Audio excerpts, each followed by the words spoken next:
దాని వల్ల నీకు మరణం సంభవిస్తుందని చెప్పాడు. ఆ మాట విన్న కానించి రాజు కంసుడికి భయం మొదలైంది, చెమటలు మొదలయ్యాయి. అయితే ఆ మాటలు విన్న అతని చెల్లి కూడా ఏం లేదులే అన్న, అవన్నీ ఎందుకు పట్టించుకుంటావు, నా కొడుకు నిన్నెందుకు చంపుతాడు, నేనెందుకు నిన్ను చంపమంటాను నా కొడుకు ద్వారా అని చెప్తాడు. కానీ అవన్నీ పట్టించుకోకుండా కంసుడు నీకు కూడా అందరి ప్రజలాగే నన్ను చంపాలని కోరికగా ఉందేమో, అందుకే నీ కొడుకు ద్వారా నన్ను చంపాలని అనుకుంటున్నావు కాబట్టి నువ్వు ఇలా మాట్లాడుతున్నావు అని చెప్పి కంసుడు అతని చెల్లి అయిన దేవకిని చంపబోతాడు. అంతలో కంసుడి బొమ్మడిది అంటే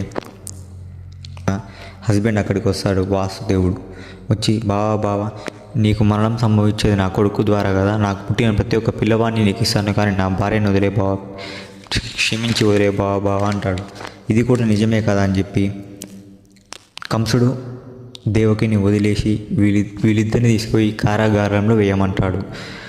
ఇతని శిశువులు భటువులు వచ్చేసి కారాగారంలో వేస్తారు. కారాగారంలో బంధించిన కొద్ది రోజులకి దేవకి గర్భవతి అవుతుంది. కానీ కొడుకు పుడతాడన్న సంతోషం కన్నా మళ్ళీ పుట్టగానే చనిపోతాడన్న బాధతో కుమిలి ఏడుస్తుంది. కానీ ఎట్టకేళ్ళకి మొదటి కొడుకు పుట్టాడు. మొదటి కొడుకు పుట్టగానే భటులందరూ వెళ్ళి రాజుకు చెప్పారు.